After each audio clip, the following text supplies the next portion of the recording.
Welcome to the monthly outlook for the month of August 2026 by Guardian Capital. So, for the agenda, we will be discussing four things. First, education thinking framework. Second, earnings. How has the earnings been for the BSE 500 companies in the previous quarter?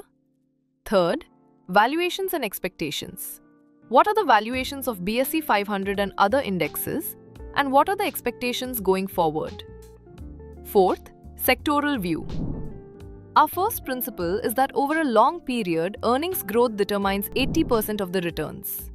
In this slide, we want you to focus on the two red circles, which indicates that over the 3 decades, price has been growing at 11% per annum CAGR, whereas earnings have been growing at 10% per annum CAGR, which means that there is a direct correlation between earnings growth and price growth.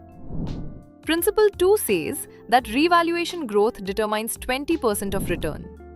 Say, in the last 11 years, Asian Paints have gone up by 13%, out of which 10% was due to earnings growth and the balance was due to revaluation. Revaluation means people were willing to pay 43 rupees for every 1 rupee earned by Asian Paint. But now they are willing to pay 61 rupees, which accounts as revaluation growth. In this slide, we want to highlight the importance of extra 1% of return generated. If we invest 1 crore today for 30 years and assuming a return of 11%, we would end up with 23 crores after 30 years. However, if we just generate 1% more, we would end up with 30 crores and 3% more return. We would end up with more than double of 23 crores. This is the power of compounding and signifies the importance of staying invested for a longer period of time.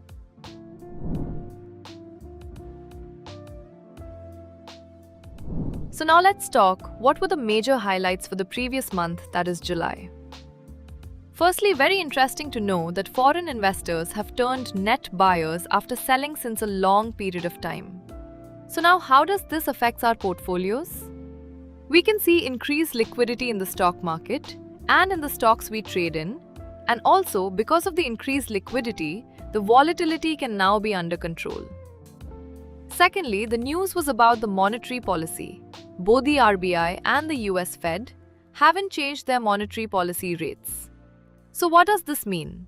That the inflation is in control according to them? And also, that now since the rates are unchanged, the borrowings will not decrease and hence it will not adversely impact the growth.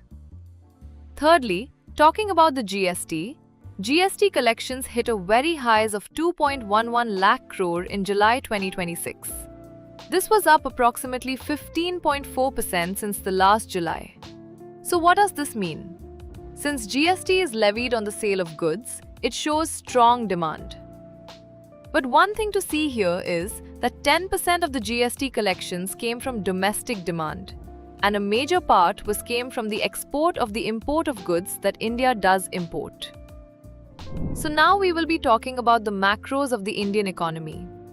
So we have splitted the macros into 3 main categories. Firstly, we will talk about consumption. So in consumption, we would like to see that the GST correction has increased, which shows resilient demand. Secondly, the sales of passenger vehicles have also increased, which shows that the income of the people are increasing. The petrol consumption has decreased, which shows since the passenger sales vehicle has increased, but petrol consumption has decreased, the people might be moving more towards the electric vehicles. The credit growth has also increased, which shows that the borrowings are increasing, which would translate into healthier demand for the economy. Then talking about the investment, hence the equity flows into the markets were higher than the previous month, both by the FII equity flows and also by the domestic institutional investors. Lastly, talking about the foreign trade, the trade deficit was higher, which is not a very good sign. But the crude prices also decreased, which is a good sign in terms of foreign trade, because this would reduce the inflationary pressure and also the current account deficit pressure which Indian economy is currently facing. So now talking about the fundamentals of the 500 companies listed on the BSE 500. So the revenue CAGR for the 7-year averages for the 500 companies is approximately 8%. But currently, they are giving a growth of 6%, which is lower than their 7-year average. But an interesting fact to know here is that the PAT margins are significantly higher than the 7-year averages. This is mainly because the companies are doing less keeps and less borrowings, because of which the PAT margins are increasing. And currently, the BSE 500 is in an overvalued range, and with its normalized multiples, it is trading at approximately 8% higher. And if we have a pessimistic lower multiple to compare it with, it is trading approximately 10% higher than that. And if we take a stress scenario, that is, if we take the lowest PR, the index is trading 16% higher than that. And the alpha over bond, what we can expect is, if we are having an 11% growth rate, we can have an alpha of 0.8% than the bond. And if we have a realistic average of 9% growth rate, we can expect 0.4% alpha over the bond. The market has given over years is approximately 65%. So in this slide, we will be talking about the correction in the markets.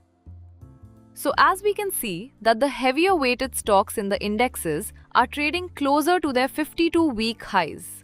But the lower weighted stocks still have significant headroom for correction and revaluation.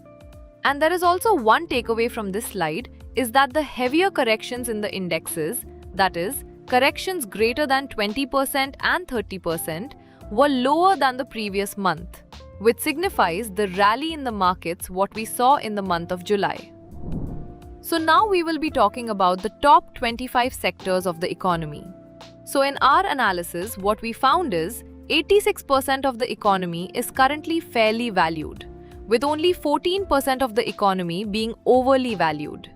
And also talking about the revenue growth, 38% of the economy is having higher revenue growth currently than their 7-year averages. And 62% of the economy has revenue lower than their 7-year averages. And also talking about the major move during the month, IT did rally approximately 17% in July. This was driven mainly by the rotation what the foreign portfolio investors have been doing, rotating from overvalued I-driven stocks to undervalued Indian IT stocks. And also, the consumer durables gained approximately 7%. This was mainly due to the support from the government and also the Indian contract manufacturers gaining share in comparison to the Western peers. Investments in the security markets are subject to market risk. Read all the related documents carefully before investing.